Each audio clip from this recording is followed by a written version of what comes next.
So while I'm getting Norma to come and join me here, I would like to tell you a bit about her. I've been fortunate to have interacted with her before. We have been in a conference that she has set up about her favorite topic, health, and I really enjoyed it. I always feel when Norma is there, everything is taken care of. Somehow it's really hard to describe, but it's an all-encompassing feeling. So I'm very happy, Norma, to have you here today.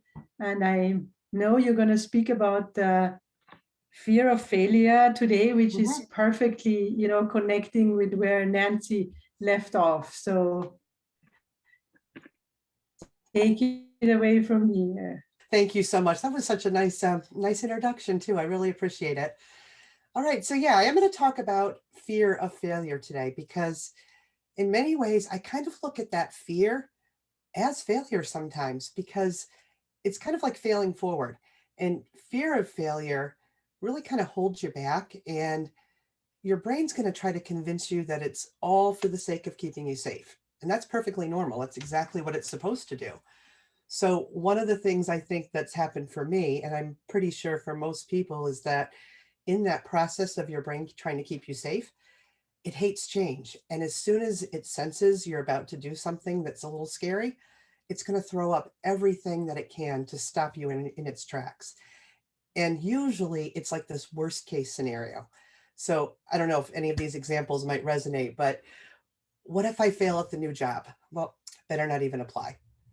What if the next diet fails? Not taking that risk again. Or what if I make the wrong investment? I could lose all my money.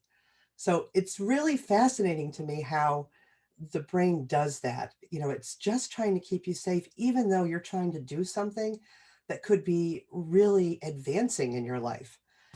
So what I've come to learn is often that thing we fear is exactly the thing we need to do. And I like to think of it kind of as like an indicator light on your car, like on the dashboard, the thing that starts to tell you something's different, and then it starts flashing, and then you really need to pay attention. There's some action that you need to take. So I do believe that fear, that feeling of fear comes up when something really matters to us. If it didn't matter that much, or it just wasn't that important, you wouldn't feel the fear. But if it did matter, fear usually comes up every single time, and that's your indicator light. So I spent a good deal of my life fearing failure. And my earliest memory of fearing failure was as a child in elementary school. I loved to read and I loved to learn, but I feared terribly the thought of being called on to speak out loud or to read out loud. And I remembered just as a little kid remembering, like, what if I mess up? What would my friends think? Would they think I'm stupid? And then all the way up into college, I remember I took a D in a class and I was a straight A student. That was really important to me. But I took that D because I feared public speaking so deeply. Just the thought of standing up in front of people just totally collapsed me. And then it kind of played out in my career. I played it safe. I never advocated for myself. And I just kind of put my head down. I worked hard and I hoped that I'd get a big break. I basically played it small. I hid in the shadows. I only stretched myself when I was really certain I wasn't going to fail. And that fear itself, that was my biggest failure in most of my life. But like I've said, I've learned that fearing failure is normal, and it's what you do with that fear that matters, especially when life throws you a curveball that literally can only come out of your worst nightmare. And that's kind of the story I wanted to share here, to show a little bit how fear can really be energy and drive you. So I had to face my biggest fear about 5 years ago. Let's see, at the time, 21-year-old son was pretty seriously injured in a dirt bike accident.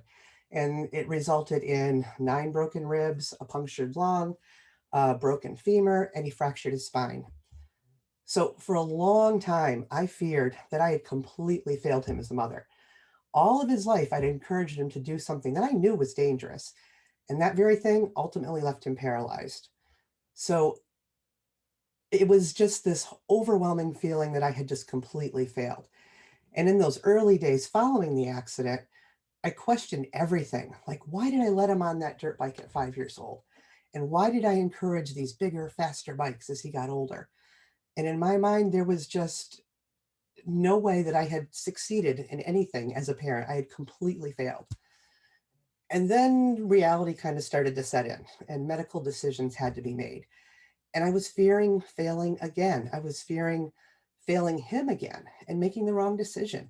And there were so many what ifs that played out. It was that in and of itself felt like it was paralyzing me. But when I saw my son literally 2 days after he lost his ability to walk, watching videos on adaptive motorsports, I feared again failing him. How could I turn this terrible thing that happened to him into a positive if he's just going to go right back out and do it again? So it was a really difficult time for me. And what started to happen was I started to notice that he wasn't afraid of failing, even after what happened to him. And he was determined to walk and ride again, no matter what. He was my indicator light in that moment. And that thing was flashing so loud at me that it just like snapped me right out of all my fear. And I was able to set it aside and get to work on getting him well and making the decisions I needed to make to get him back to the thing that he loved. So every single day of his recovery, every single milestone that was crossed reminded me how powerfully failure can take hold of us if we let it. You know, it can break us or it can make us stronger. And he chose finding strength in that failure. And every time he fell, every hard therapy session we faced, he didn't fear the failure. He actually embraced it. And 6 months later, from the date that he was injured, he was back in college. He was driving a car with hand controls, and he'd modified that bike. And exactly 11 months to the date, he was climbing back on that bike and strapping his legs to the bike with a bungee cord and riding across that field like nothing had ever happened. And 18 months after the accident, he walked across the stage to collect his college degree with his crutches and all. It was just the most beautiful example that I've ever seen of how failure can be turned into a gift. Because every failure he just continued to build upon. So if I had stayed stuck in my fear of failing him, I never would have been able to find joy in my life or his after what had happened. And I certainly wouldn't have had the strength to help him find his joy. And I used that fear as energy. And I knew there was going to be lots of failures in his life now. And now I could embrace that and accept that failure means you tried, even when you're scared. So listen to your fear of failing, because if it's there, it's because whatever you're about to do matters. And it matters a lot, or you wouldn't be having fear. And it took a catastrophic event in my life to wake me up to that fact and to teach me that failure is always optional. And it's supposed to happen.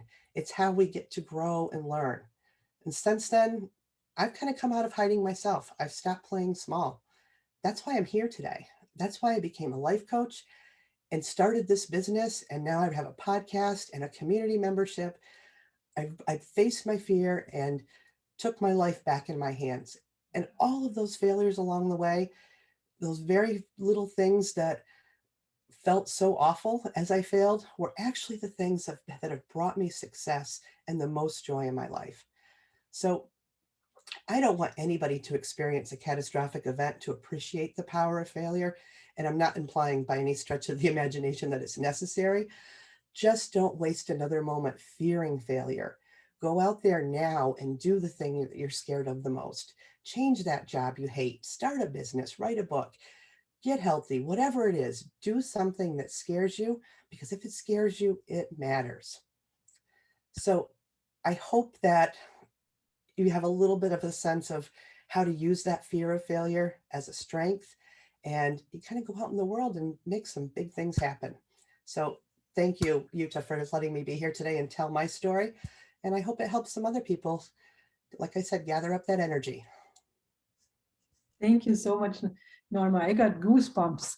This was, your son is a wonderful example. It's really wow. And that message, do what scares you the most. That's what matters.